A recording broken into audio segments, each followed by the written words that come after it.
started. Oh, Clint West. Here we go. Well, let's start with knight f3 this time. The old Reti. That was I play. He plays d4 and I play c4, so he goes with c5. I mean, he plays d5 and I play c4. So what is this? Probably going to transpose into some kind of queen's pawn game, huh?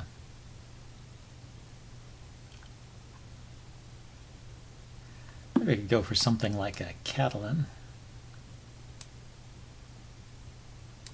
Yeah, I guess if I take with the queen, he's just going to kick it with the knight, so might as well take with the knight. Let's see. Well, he's gotten rid of his c-pawn and taken away one of my center pawns, so that's maybe an accomplishment for black already. I have more development, so yeah, let's get the bishop to g2, set up kind of a Catalan structure.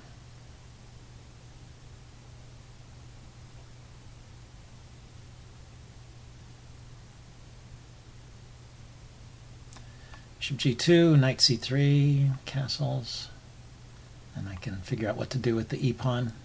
Maybe nothing. Maybe just you need to figure out how to develop this bishop. Okay, he's going to take over the center. It probably makes a lot of sense.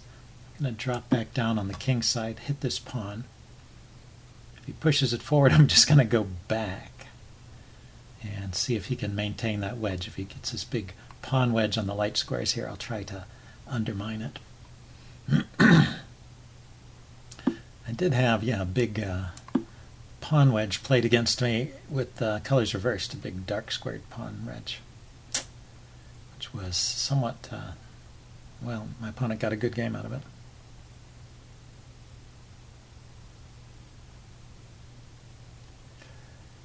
Okay, are there any tricks on the diagonal? Sudden moves the knight to expose an attack on the d-pawn.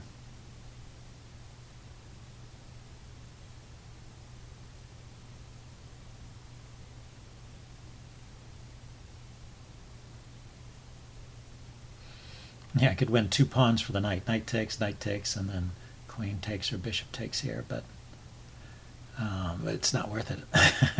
2 pawns, even if they're nice center pawns, are not enough for a piece unless there's some kind of attack brewing, which I don't see as yet.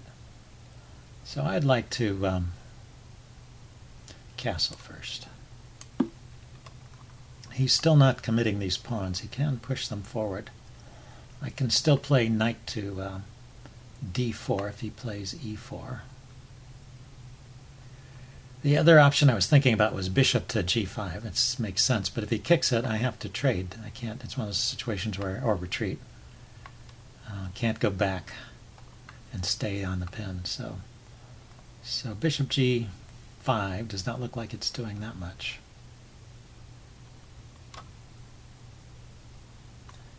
Knight to c3 does not really threaten to attack that pawn. It's defended by queen and knight.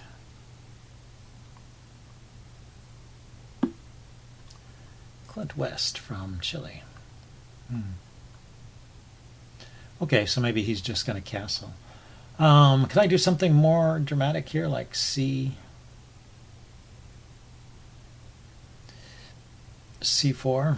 It would be kind of thematic with this bishop trying to open up the light squares. Pawn to c4, he takes it. Then I come out here with the queen and try and round it up. He can defend with the bishop. Yeah, it's probably just not good enough. Maybe instead of knight c3, I'll play knight to d2 and then play c4.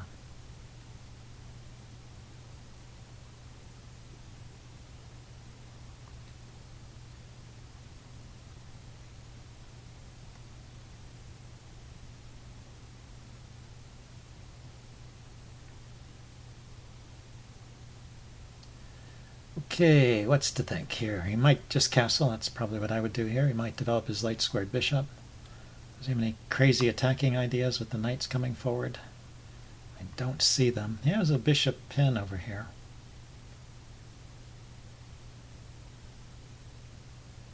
But I might just play c3 to break the pin, or a3 to kick the bishop. Okay, so he decides to go with that move. Ah, yeah, that's a well-timed move because now I don't have knight to d4. I just blocked it. And let's see, I could bring the knight out over here, but it might get traded off. So this somewhat sad move. The knight goes back to e1. Probably not played correctly then. That's probably what that means.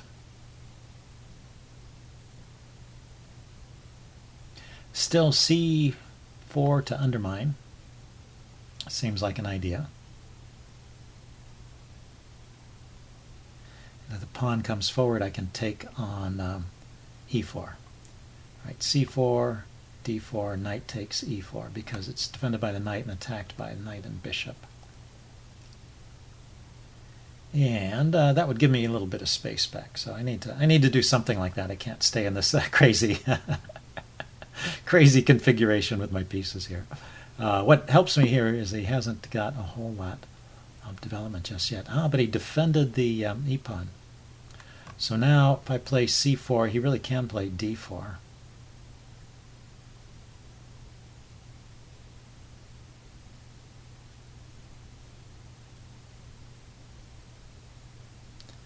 See, can I attack that bishop in some way?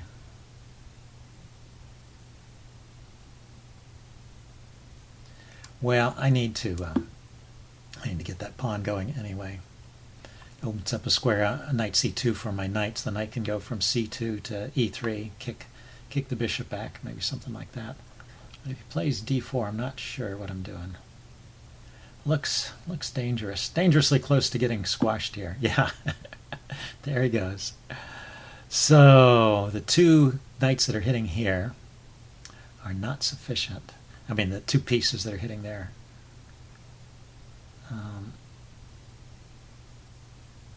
Okay, so if I play knight to c2, I'm not really threatening that pawn, but knight c2 combined with knight b3 would threaten the d pawn. So let's start with that. Also opening up a few lines, and now this bishop has a line. I could take the bishop over here and just trade off that knight. Bring the bishop out to g4 after all with the intent of trading. I need to somehow get pressure on these advanced pawns.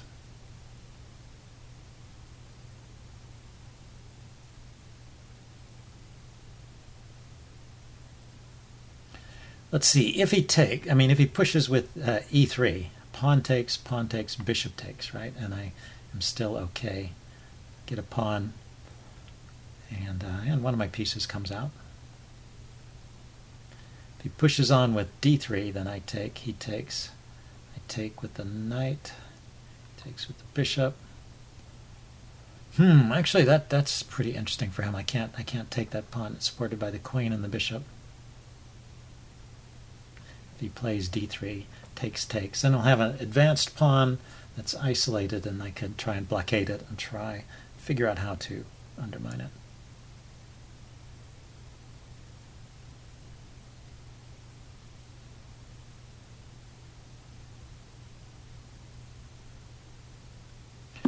Well, okay, just castle. So that gives me time to play knight to c2. That's what I wanted to do, to put more pressure on the d pawn. Pushes it forward, takes, and then knight to e3, hitting the bishop with a little tempo. So I think that's okay. And certainly the piece wasn't doing anything on the back rank there. So I've got three attackers on this guy.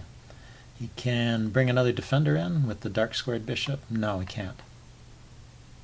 So I guess he's got to push it forward. The dark squared bishop here is controlled by the knight. Can't go this way. This knight's already protecting it. This knight's too far away, too many moves away, and the queen is in the way of the rooks coming over. So the two defenders are all that pawn gets, unless he pushes it forward, which he does. Okay, so I take, and now my idea was knight here, defends my c-pawn, hits his bishop, and then I'm going to blockade this advanced pawn and try and take care of it before it becomes a menace.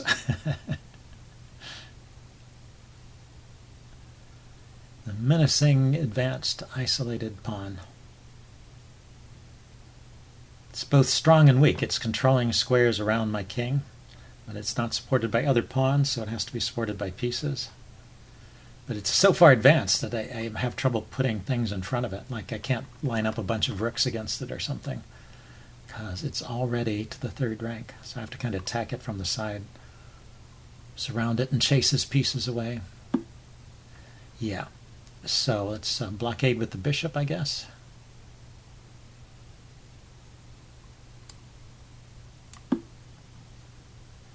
And continue the game from here.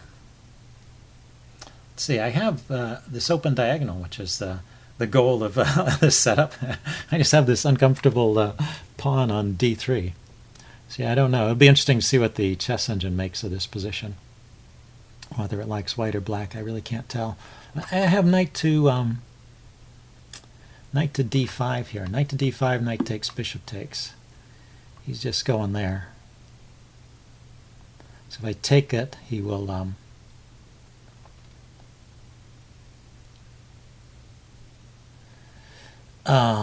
take back with the queen. If I don't take it, he's coming in here with check. So I think I should take it. I did not like knight c2 check. Okay, so now his queen is hitting the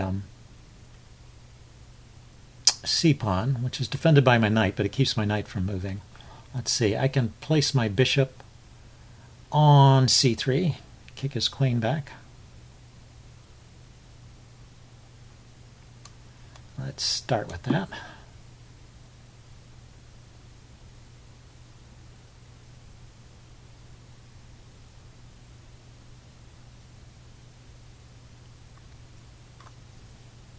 He used up a lot of his time in these early moves. We're only on move 17. And that's 80% of his time. Of course, he does have the increment. Maybe he's good at moving quickly.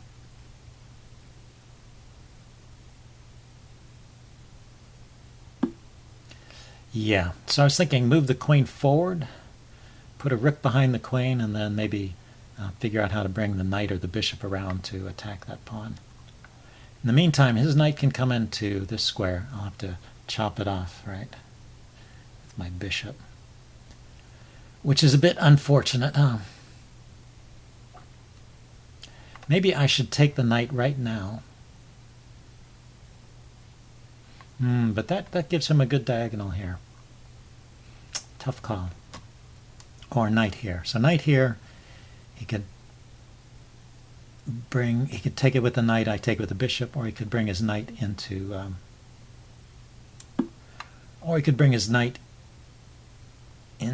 E. I decided to take, okay, good. Makes it a little easier for me, I think.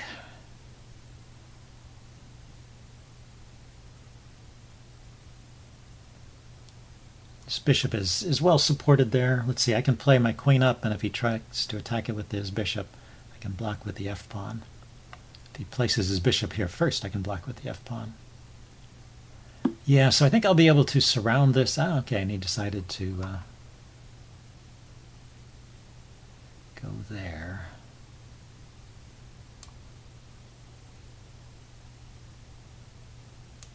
Yeah, let's start by blockading that pawn.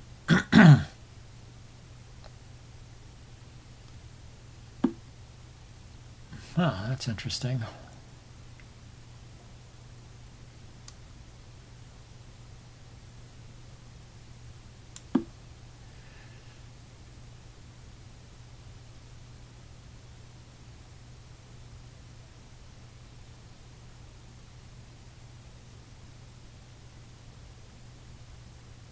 I'm undecided if he takes. I can take with the bishop or the pawn. I'm not sure which is better.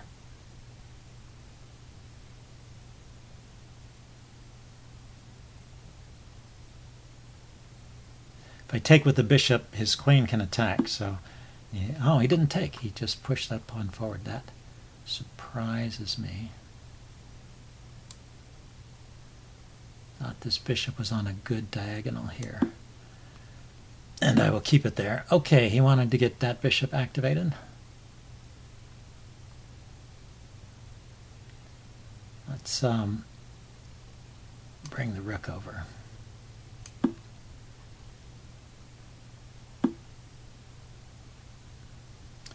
And then if I put the bishop here now, okay, let's move the king up then. I want to be able to play bishop to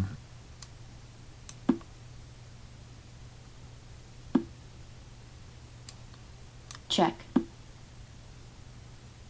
Let's see. Well, let's think about this. If I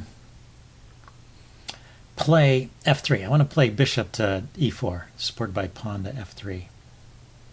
And but if I play f3, he has the check. I can take. He takes back with the pawn, and I can't get there. Yeah, okay. This bishop is well placed to support the pawn advancing. That's the point of that bishop. And my bishop is not doing anything. Huh.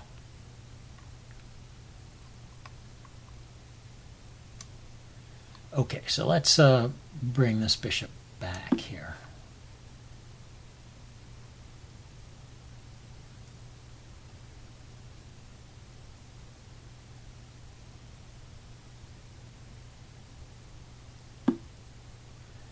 Queen there.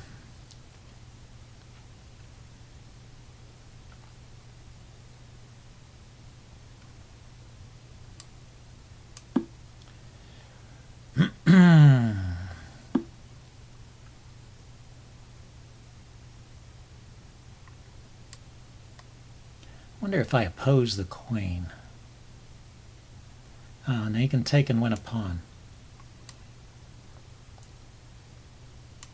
Let's drop the king in here. Maybe that's the way to do it.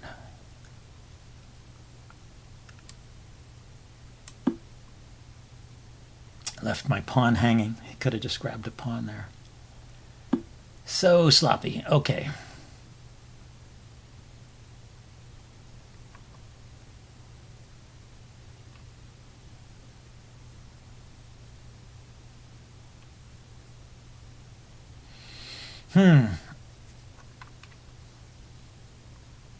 I really don't know what's going on here. I can't put my king to the f2 square, which is where I want to go.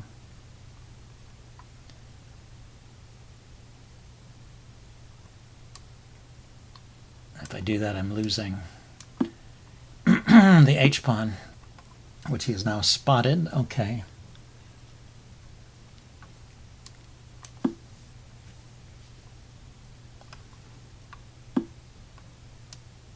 I'm just going to move my pieces back and forth. I can't figure out how to make progress here at all.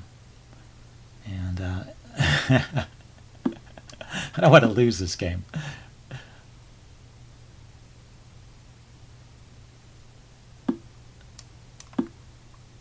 Draw offered. Okay, that's a draw. Game drawn. So we will check this out in the postmortem and see if I had a way to win that.